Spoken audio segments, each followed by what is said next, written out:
King of Gods. By Fast Food Restaurant, Kabanata 1291. Ang Eye of Divine Punishment. Makalipas ang kalahating buwan, dumating si Zhao Feng sa lugar na binanggit ni Xiaohuo, na matatagpuan sa loob ng isang ordinaryong pangkat na 4.5 bituin. 7 tao. Nakita ni Zhao Feng sa kanyang kaliwang mata na, sa loob ng isang tiyak na palasyo sa pangkat na 4.5 bituin na ito, mayroong 7 inapo ng God Eye.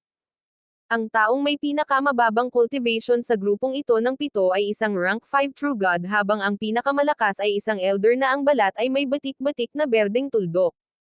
Maliban kay Xiaohuo, walang nakilala si Zhao Feng. Sa paglilinang ni Zhao Feng, nakapasok siya sa pangkat na 4.5 bituin na ganap na walang harang. Sa wakas nandito ka na. Bago pa man pumasok si Zhao Feng sa bulwagan, sinalubong siya ng isang iritadong boses. Pumasok si Zhao Feng sa bulwagan at nagbigay ng paumanhin ng ngiti. Ang oras na ibinigay ni Xiaohuo ay talagang kahapon. Gayunpaman, ang paglalakbay ay napakalayo, na ginagawang halos imposible na makarating sa anumang tiyak na oras o petsa. Bilang resulta, si Zhao Feng ay nahuli ng isang araw. Sa sandaling ito, lahat ng tao sa bulwagan ay nakatutok sa kanya. Narinig nilang lahat ang kanyang mga gawa, ngunit wala ni isa sa kanila ang nakakita kay Zhao Feng. Nagtataka ako kung saang God ay nag-evolve ang kanyang eye bloodline. Biro ng isang binata na nakadilaw na damit. Dahil nandito ka, umalis na tayo. Walang pakialam na sabi ng matanda na ang balat ay natatakpan ng mga berdeng batik. Umalis ang grupo ng 8, na nagpapahintulot sa mga miyembro ng pangkat na 4.5 bituin na ito na makahinga ng maluwag.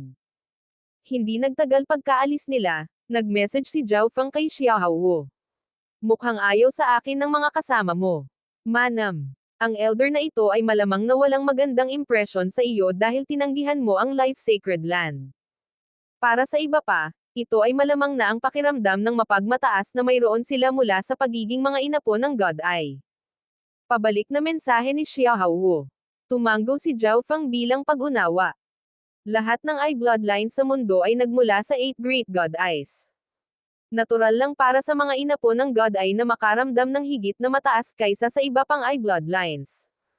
Ang Life Sacred Land ay mayroon lamang 7 tao na nakikilahok sa God Eye Assembly. Sa lohikal na pagsasalita, ang Life Sacred Land ay hindi dapat nagpapadala ng napakakaunting tao sa pagtitipon na ito ng mga inapo ng God Eye. Nalaman ni Zhao Feng mula kay Xiaohuo na ang Life Sacred Land ay may maraming grupo na papunta sa God Eye Assembly, at may ilang tao pa na naglalakbay ng mag-isa. Kung tutuusin, ito ay isang kaganapan na magpapatuloy ng napakahabang panahon, kaya hindi na kailangang magsama-sama ang lahat. Bilang karagdagan, ang Life Sacred Land ay magiging masyadong bongga kung gagawin nito iyon. Bukod dito, ang God Eye Assembly ay isang medyo lihim na kaganapan. Ang oras ng pagsisimula nito ay kumalat lamang sa mga miyembro ng God Eye Assembly na nakakalat sa bawat zone. Kaya, hindi alam ng ilang mas mababang antas na paksayon na nangyayari ang God Eye Assembly. Katulad nito, hindi naayos ang lokasyon ng God Eye Assembly. Tama, paano si Han Ninger? Tanong ni Zhao Feng. Si Han Ninger ay isa ring God Eye na inapo ng Life Sacred Land. Tanging ang mga True God at higit pa ang may karapatang lumahok. Bawal ang mga quasi-gods. Diretsahang sabi ni Xiaohuo. Hindi maiwasan ni Zhao Feng na magulat. Hindi niya inaasahan na magiging ganoon kataas ang threshold ng God Eye Assembly. Kung gaano ito nangyari, mas pinatunayan nito kung gaano kataas ang pagtingin sa kapulungang ito. Ngunit nangangahulugan din iyon na kailangang maging mas maingat si Zhao Feng. Hindi niya alam kung anong uri ng mga tao ang magpapakita sa God Eye Assembly na ito, kaya mas mabuti kung hindi niya ibinunyag ang kanyang eye bloodline. Sa kanilang paglalakbay, ginawa ni Zhao Feng ang kanyang makakaya upang sugpuin ang God's spiritual eye at ang iba't ibang kakayahan ng kanyang mata sa kanilang pinakamababang antas. Makalipas ang 10 araw, ang grupo ng 8 ay dumating sa kalangitan sa isang mapanganib na ipinagbabawal na zona.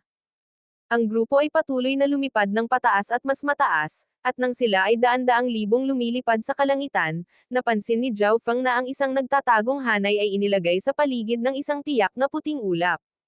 Hindi ko akalain na dito pala ang pasukan. Si Zhao Fang ay medyo nabigla. Habang papalapit ang grupo, kusang bumukas ang hanay at pinapasok sila sa loob.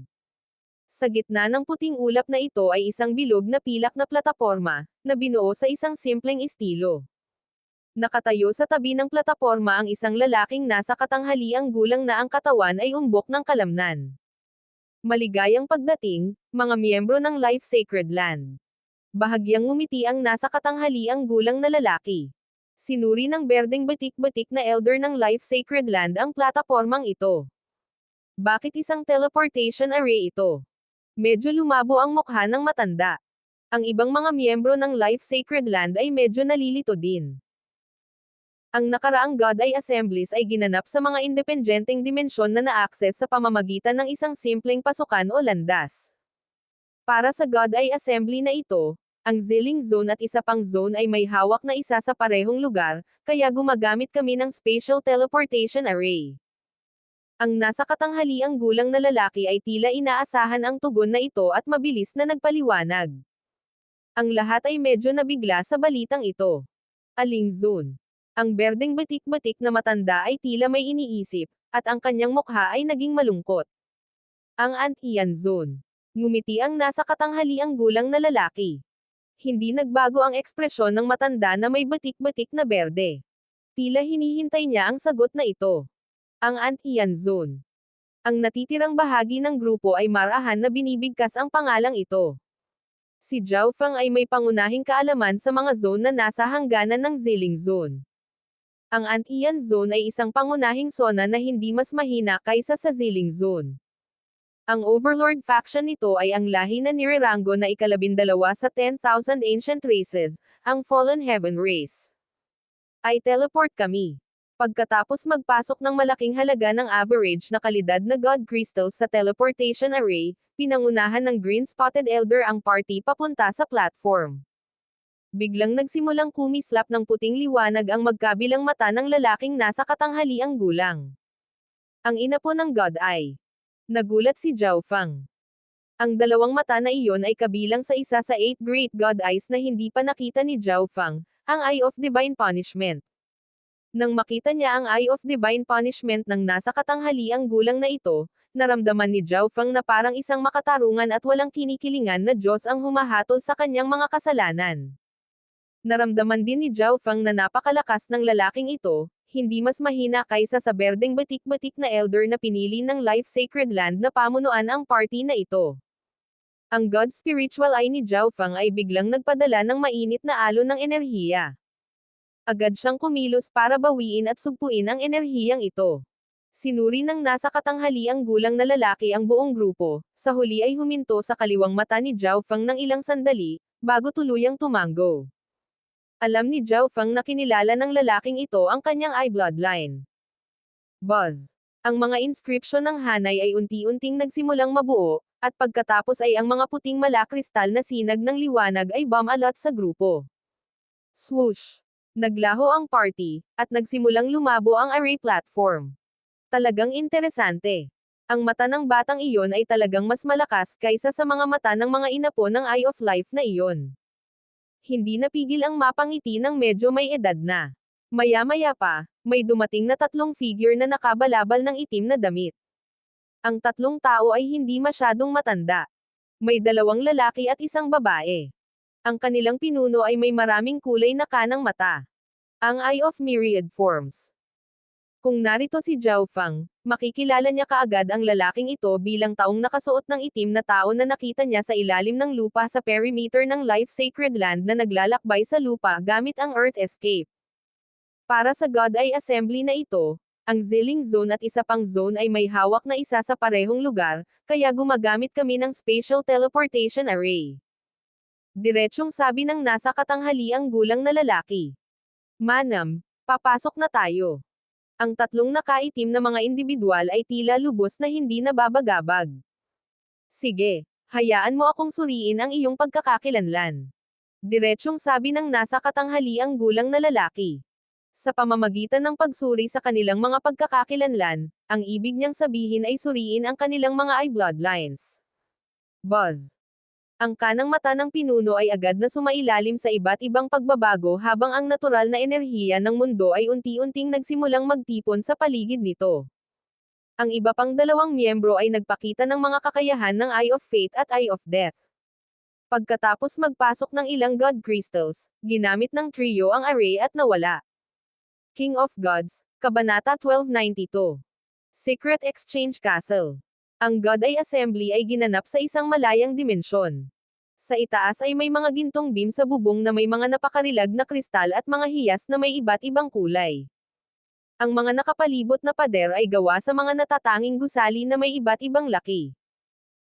Ang mga bantay ng malalim na paglilinang ay nakatayo sa labas ng ilan sa mas malalaking gusali, at ang mga tunog ng pagsasaya ay maririnig paminsan-minsan mula sa loob nila. Ang natitirang bahagi ng mga rehiyon sa palasyong ito ay napapaligiran ng mga kagubatan, bundok, at ilog. Ang gayong kaaya-ayang mga tanawin ay tunay na ginawa ang lugar na parang isang fairyland. Whoosh! Whoosh! Whoosh! Ang mga eksperto sa lahat ng uri at kulay ay nag-zoom sa malawak at walang hangganang palasyong ito, ang ilan sa kanila ay lumilipad sa ibabaw ng malalaking ibon o gumagamit ng mga espesyal na kasangkapan. Ito ang lugar ng God Eye Assembly. Ang mga alagad ng Life Sacred Land ay hindi napigil ang mapabuntong hininga sa pagtataka sa kanilang paligid. Ang ilan sa kanila ay lumahok sa isang God Eye Assembly sa unang pagkakataon. Narinig na nila dati na ang bawat God Eye Assembly ay gaganapin sa ibang lokasyon.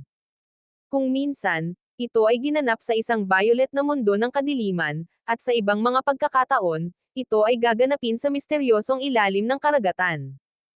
Ang God Eye Assembly sa pagkakataong ito ay ginanap sa isang gintong palasyo na mayroong lahat ng bagay na maaaring hilingin ng isang tao. Bagamat tinawag itong palasyo, ito ay hindi bababa sa kalahati ng laki ng Sky Feather Island. Makikita mo ang mga inapo ng God ay saan ka man tumingin. Gulat na tinitigan ni Zhao Fang ang mga eksperto na lumilipad dito at doon. Sa Continent Zone, ang pagbangga sa kahit isang inapo ng God Eye ay isang hindi kapanipaniwalang pambihirang pangyayari, ngunit sa God Eye Assembly na ito, nakikita niya ang mga ganoong tao sa buong lugar. Siyempre, ito ay dahil ang God Eye Assembly na ito ay nagtipon ng mga tao sa dalawang pangunahing zone, at ang Continent Zone na dating tinirahan ni Zhao Fang ay mas malaki lang ng kaunti kaysa sa Sky Feather Island. Ang isang solong zone ay maaaring tahanan ng hindi mabilang na maliliit na paksayon tulad ng Sky Feather Island. Mula dito, makikita ng isa ang kalawakan ng mga zone na kasama sa God Eye Assembly na ito. Para sa napakaraming inapo ng God ay natipunin dito ay nararapat lamang. Lahat kayo ay kayang gawin ang gusto ninyo. Kung makatagpo ka ng anumang mga problema, gamitin ang iyong message token para makipag-ugnayan sa akin. Sabi ng berdeng batik-batik na elder ng Life Sacred Land bago nag-transform sa isang streak ng liwanag upang simulan ang kanyang sariling paggalugad. Mag-iiba ang terrain ng bawat God Eye Assembly, kaya kahit na medyo marami na siyang nakilahok, kailangan pa rin ng berdeng batik-batik na elder na ito para maging pamilyar sa landscape. Brother Zhao, wala kang token ng mensahe ng Life Sacred Land, kaya dapat kang sumama sa akin. Diretsyong sabi ni Xiaohao. Tara na. Ang natitirang 5 alagad ng Life Sacred Land ay nahahati sa 2 grupo at nagsimulang mag-explore sa kanilang sarili. Zhao Fang, ano ang kailangan mo ngayon? Prangkang tanong ni Xiaohao. Bagamat hindi pa siya nakasali sa God Eye Assembly dati, narinig niya mula sa kanyang mga nakatatanda sa Life Sacred Land na ang God Eye Assembly ay mayroong maraming iconic na lokasyon sa loob nito. Kabilang dito ang isang arena, isang lugar upang magsugal sa mga laban, isang lugar upang bumili at magbenta ng impormasyon, at isang lugar upang mag-alok ng mga misyon. Bilang karagdagan dito, mayroong isang distrito ng paglilibang at isang distritong komersyal.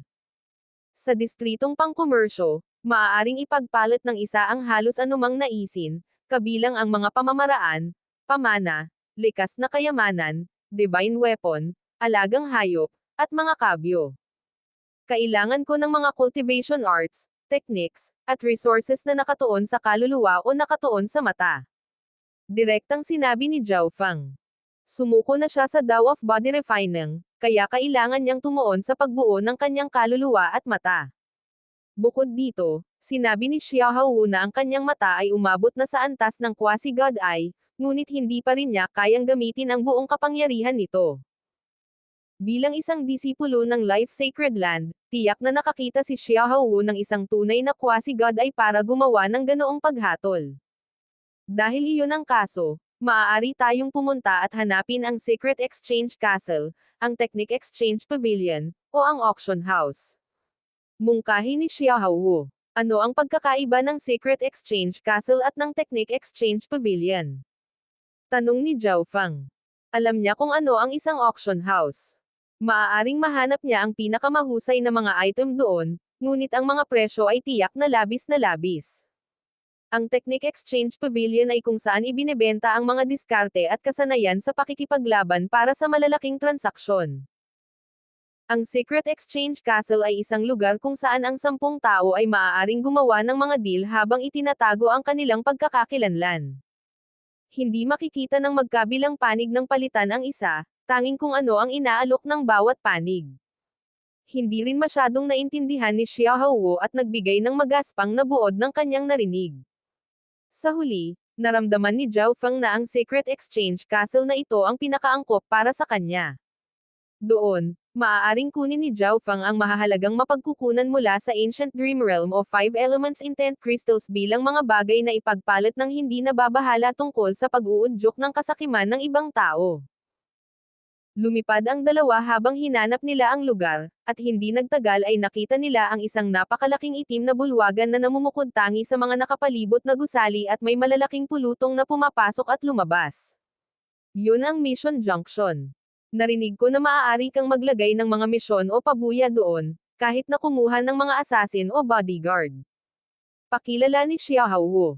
Ang Secret Exchange Castle. Biglang nakita ni Zhao Feng sa kanyang kaliwang mata ang 4 na salitang nakasulat sa isang signboard sa gitna ng hindi mabilang na mga gusali.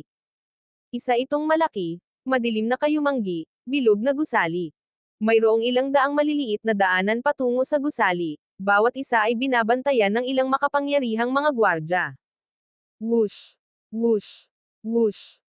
Mula sa malayo, nakikita ni Zhao Feng ang ilang mga figure na dumarating sa Secret Exchange Castle, nagbabayad ng bayad ng God Crystals, at pumasok sa mga landas. May nakita rin siyang umaalis sa ibang maliit na daanan. Sina Xiaohou at Zhao Feng ay sabay na tumuloy patungo sa Secret Exchange Castle. Ang bawat landas ay maaari lamang pasukin ng isang tao. Isang gwardya ang hamarang sa kanilang dinadaanan. Ito ang God Eye Assembly, kaya kahit isang tao mula sa Life Sacred Land tulad ni Xiaohou ay hindi nang ahas na makipagtalo. Kaya lang niyang sundin ang mga patakaran. Pagkatapos, kumuha ang gwardya ng isang bilog na kasangkapan at inilagay ito sa kamay ni Zhao Feng. Buzz! Lumiwanag ang 7 punto ng liwanag mula sa bilog na plato. Rank 7 Ancient God. Ang pagpasok ay mangangailangan ng bayad na 500 average quality na God Crystals. Malamig na sabi ng gwardya.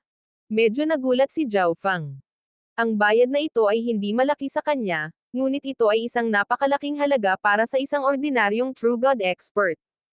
Gayunpaman, nakikita ni Zhao Feng na ang bayad na ito ay napagpasyahan batay sa kanyang paglilinang. Base ang bayad sa cultivation mo.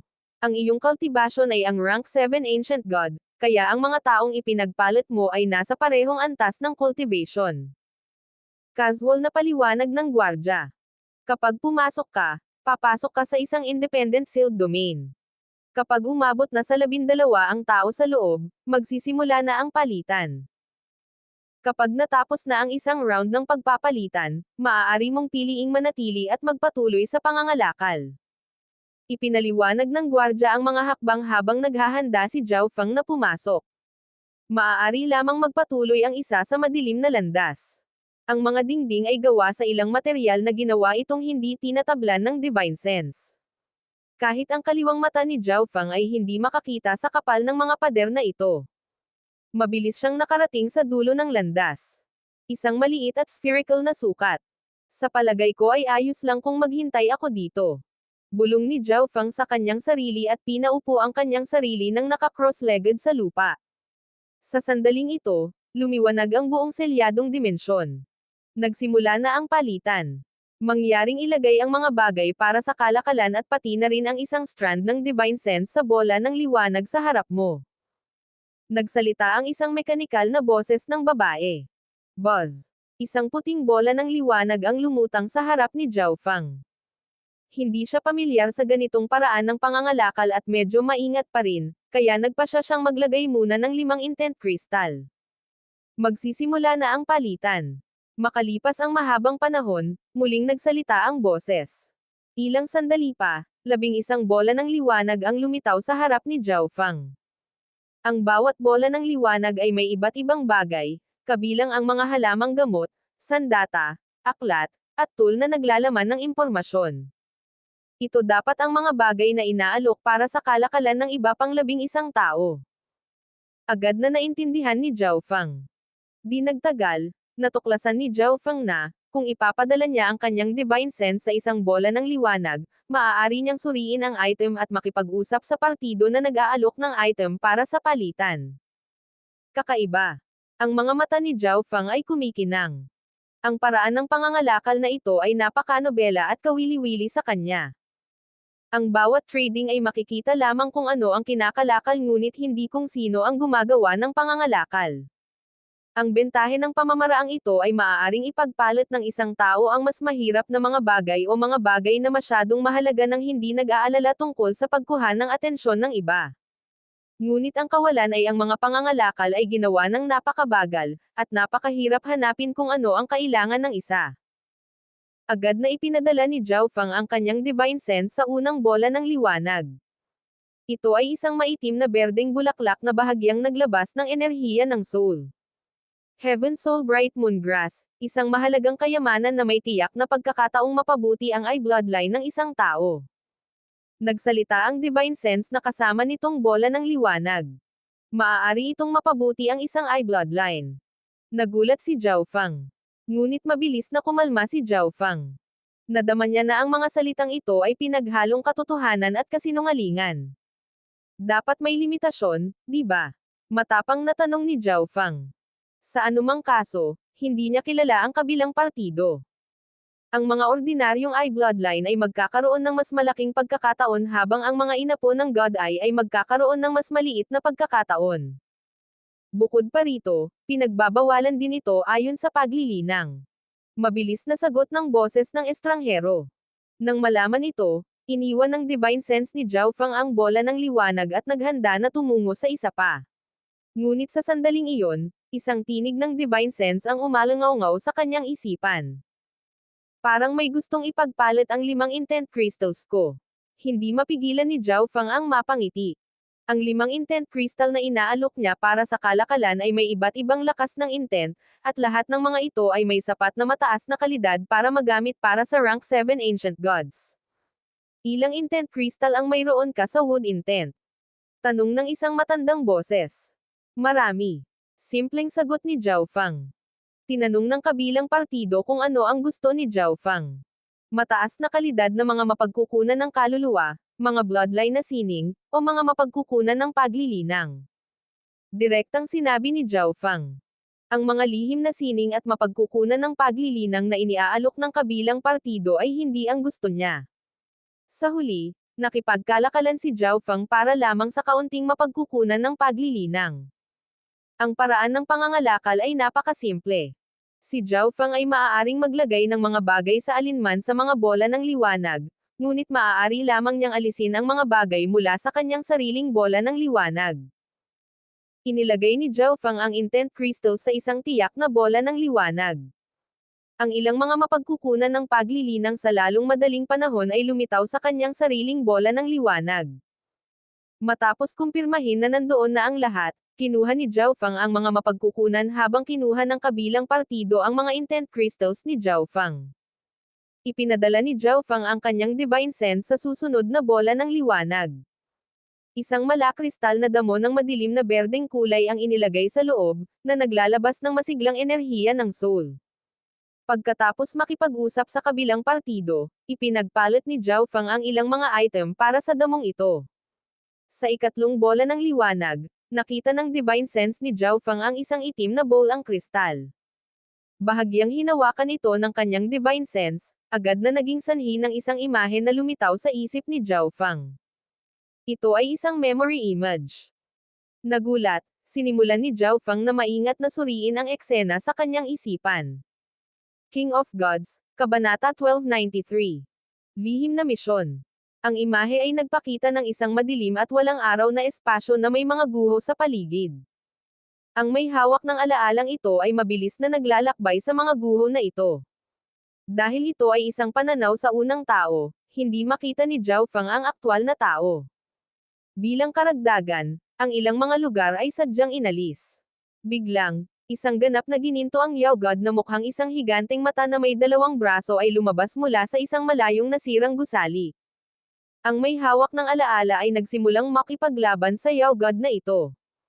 Death intent at destruction intent. Masasabi ni Zhao Fang mula sa mga imahe na ang may-ari ng alaalang ito ay isang inapo ng Death God Eye.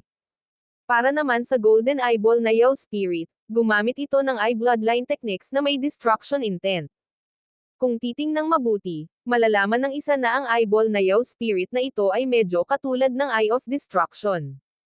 Sa huli, pinatay ng inapo ng Death God ay ang Yao God at nakakuha ng abnormally brilliant golden crystal sa hugis ng chestnut. Isang intent crystal na nilagyan ng destruction intent. Nakatagpo si Zhao Fang ng katulad na sitwasyon sa Five Elements ng malakristal na palasyo at agad na nahulaan kung ano ang nangyayari. Gayunpaman, ang intent crystal na ito na nilagyan ng destruction intent ay walang alinlangan na mas mahalaga kaysa sa intent crystal na nilagyan ng Five Elements. Swish! Ang mga imahe ay kumurap, at ang inapo ng Death God Eye ay dumating sa isang sira-sira at tinutubuan na gusali. Isang gusali ng Heaven's Legacy Race. Lumiwanag ang mga mata ni Zhao Fang. Minsan na siyang nakapasok sa isang lungsod ng Heaven's Legacy Race, kaya medyo pamilyar siya sa ganitong estilo ng gusali. Siyempre, kahit na ang mga gusaling ito ay may katulad na estilo sa mga gusali sa lungsod ng Heaven's Legacy Race, hindi iyon gaanong ibig sabihin. Hindi maaalis ng isa ang ilang paksayon na may kontrol sa ilang mga diskarte at kasanayan ng Heaven's Legacy Race o sinusubukang gayahin ang estilo ng pagbuo nito. Muling kumurap ang imahe, at ang inapo ng Death God Eye ay nasa loob na ng gusaling ito. Sa harap niya ay may pintuan na gawa sa violet na kristal, ngunit may selyo sa pintong ito. Ang inapo ng Death God Eye ay sinubukan ng napakatagal na panahon, ngunit sa huli ay nabigo siyang masira ang selyo. Sa pamamagitan ng selyo, mahinang naaninag ni Zhao Fang ang isang napakalaking pool ng itim na tubig. Maraming itim na hugis kastanyas na kristal sa paligid ng pool na ito. Masasabi ni Zhao Fang sa isang sulyap na ito ay mga intent crystals.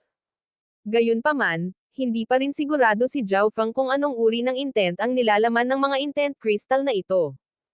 Whoosh! Biglang nawala ang memory image. Tapos ka nang manood. Isang makapal at mahinang boses ang nagsalita. Ano ang gusto mong ipagpalit? Agad na tanong ni Zhao Fang. Ito ay isang pagkasira na hindi ko sinasadyang natuklasan. Ang nakita mo ngayon ay mga eksena sa huli kong paggalugad. Sa kasalukuyan, nais kong mag-imbita ng 2 o 3 tao na samahan ako sa pakikipagsapalaran ng mas malalim sa mga guho na ito. Muling nagsalita ang makapal na boses. Kumislap ang mga mata ni Zhao Fang. Sa totoo lang, nahulaan na niya na ito ang nangyari. Kung hindi, bakit may maglalabas ng gayong mahalagang alaala? Kailangan ko ng karagdagang impormasyon. Sabi ni Zhao Fang, nagdilim ang kanyang ekspresyon. Ang mga eksenang iyon lamang ay hindi nagbigay ng sapat na impormasyon, ngunit makumpirma niya kung gaano ito mapanganib. Personal kong ginalugad ang mga guho na iyon. Bagamat ang mga gusali ay itinayo sa estilo ng Heaven's Legacy Race, inaakala ko na ang mga ito ay itinayo noong Great Ancient Era o ang Ancient Era bilang mga tirahan para sa makapangyarihang mga inapo ng God Eye. Pagkatapos ng lahat, ang mga makapangyarihang paksayon na iyon ay lahat ay may kaugnayan sa Heaven's Legacy Race at humiram mula sa mga bunga ng kanilang kaalaman. Bukod dito, alam mo rin sa pamamagitan ng pamamaraang ito ng pangangalakal na ang aking paglilinang ay dapat nakatulad ng sa iyo. Dahil ligtas akong nakabalik mula sa paggalugad sa mga guho na ito ay nagpapatunay na ang antas ng panganib ay hindi masyadong mataas. Maayos na paliwanag ng tao. Kung tutuusin, dahil nagpunta siya rito para mag-trade, siguradong nakahanda na siya sa kanyang paliwanag. Ang kanyang paliwanag ay umikot sa 2 punto. Tubo at kaligtasan. Ito ang 2 punto na higit na pinapahalagahan ng mga bystanders. Bakit hindi ka pumunta sa Mission Junction? Nagtanong si Zhao Feng ng isa pang tanong. Kung ginawa ko iyon, ang mga guho ay ganap na malantad. Bilang karagdagan, ang aking pagkakakilanlan ay nangangahulugan na ako ay hahabulin ng mga eksperto. Sa wakas, 2 o 3 kasama lang ang kailangan ko. Sa ganitong paraan, lahat ay maaaring mapakinabangan ang kanilang mga kita. Kaya, ang Secret Exchange Castle ang pinakamahusay na paraan para ipamahagi ang misyong ito. Nag-isip si Zhao Feng ng ilang sandali. Hindi siya lubos na magtitiwala sa mga salita ng taong ito, isasaalang-alang lamang ang mga ito. Sa nakikita niya, wala talagang panganib sa paggalugad sa mga guho na iyon. Ang katotohanan na ang may hawak ng alaalang ito ay nakaligtas ay nagsilbing pinakamahusay na patunay ng puntong ito. Kahit na may tinatago pa siya at medyo delikado, hindi ito pinansin ni Zhao Feng. Ito ay dahil tiwala siya na ang kanyang sariling mga trump card ay makakayanan ng mga ganitong panganib. Sa totoo lang, sinadya na ni Zhao Feng na tanggapin ang misyong ito. Gusto lang niya ng karagdagang impormasyon. Sasabihin ko sa iyo ang totoo. Pinaghihinalaan ko na ang lugar na iyon ay tirahan ng makapangyarihang mga inapo ng God Eye, dahil ang intent crystals na nakuha ko doon ay lahat ay naglalaman ng mga intent na may kaugnayan sa 8 Great God Eyes. Muling nagsalita ang boses. Nagulat si Zhao Feng. Hindi pa rin siya lubos na makapaniwala sa mga salita ng taong ito, ngunit ang sariling mga haka-haka ni Zhao Feng ay nagsabi sa kanya na ang mga guho na iyon ay tunay na may pagkakataon na maging mga tirahan ng mga inapo ng God ay mula sa Ancient Era o Great Ancient Era. Kung ganoon talaga, ang mga bagay na nakaimbak doon ay malamang na lahat ay nauugnay sa 8 Great God Eyes. Marahil ay magkakaroon pa ng impormasyon sa 9th God Eye. Bilang karagdagan, ito ay ang God Eye Assembly. Halos lahat ng eye bloodlines ay nagmula sa 8 Great God Eyes, kaya madaling maisip ng isa kung anong uri ng mga benepisyo ang makukuha ng mga guho para sa kanila. Ang karamihan ng mga tao dito ay mahihirapang tanggihan ang pang-akit.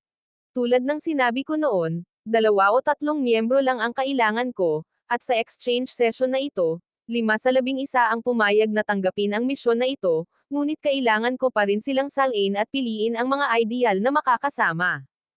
Ang makapal at idinagdag ang mahinang boses. Sige, gagawin ko ang misyon. Nag-isip ng kaunti si Zhao Feng bago pumayag. Una, ang taong ito ay kailangan pa ring pumili ng pinakamahusay na mga kandidato mula sa mga taong kumuha ng misyon. Si Zhao Feng ay maaaring makakuha ng higit pang impormasyon sa panahon ng proseso ng pag-filter. Samantala, kung may napansin siyang kakaiba, maaari niyang muling isaalang-alang. Kung tutuusin, kung hindi siya pumunta at tuklasin ang mga guho, ang kabilang partido ay walang magagawa tungkol dito. Si Zhao Feng ay naglalakbay kasama ang Life Sacred Land at siya mismo ay isang alagad ng spiritual race. Kailangan kong pumirma ka sa isang kontrata sa dugo na ginagarantiyahan na hindi mo isisiwalat ang bagay na ito sa iba. Ang hiniling ng kabilang partido. Ang kahilingang ito ay tila sinadya upang protektahan ang kanyang sarili. Walang pakialam si Zhao Feng at pinirmahan ang kontrata. Sige. Kunin ang aking token ng mensahe. Kapag natapos na ang palitan, makikipag-ugnayan ako sa iyo. Naglagay ang tao ng message token sa bola ng liwanag ni Zhao Feng. Agad na kinuha ni Zhao Feng ang message token at maingat na sinuri ito. Natuklasan niya na ito ang pinakasimpleng uri ng token ng mensahe, na nakakapagpadala ng mga mensahe sa isang napakahigpit na distansya. Wala siyang mahanap na kaina-hinala tungkol dito. Isinantabi ni Zhao Feng ang bagay at nagpatuloy sa pag-browse sa iba pang mga bola ng liwanag. Ay silang art. Divine sense ni Zhao Feng ay huminto sa item sa ika-5 bola ng liwanag. Ito ay isang lihim na sining na tinatakpan ang mga kakayahan ng isang eye bloodline. Isang malinaw at maliwanag na boses ng babae ang nagsalita. Ang isang kasanayan na maaaring magsil sa kapangyarihan ng isang eye bloodline sa isang mahalagang sandali ay maaaring magsilbing isang hindi inaasahang trump card. Siyempre, Narinig din ni Zhao Feng ang isang eye shrouding art na maaaring sugpuin ang anumang phenomena na ginawa ng isang eye bloodline. Ang dalawang lihim na sining na ito ay maaaring gamitin ng magkasama para sa isang mas malakas na epekto. Anong kailangan mo? Agad na tanong ni Zhao Feng. Ang eye sealing art ang eksaktong kailangan ni Zhao Feng. Kailangan ko ng space-time eye bloodline technique. Sagot ng kabilang partido. Mula dito, makikita ng isang tao na ang taong ito ay isang inapo ng eye of space-time o may kaugnayan dito sa ilang paraan. Hindi mapigilan ni Zhao Feng na matuwa. Mayroon siyang dalawang space-time eye bloodline techniques, parehong mula sa space-time robe. Matapos husgahan ang mga kalamangan at kahinaan, nagpasya si Zhao Feng na gamitin ang mas mataas na antas na space-time seal para makipagkalakalan. Ang iyong eye sealing art ay malayo sa sapat kung gusto mong ipagpalit ang aking space-time eye bloodline technique. Ipinagmamalaki ni Zhao Feng.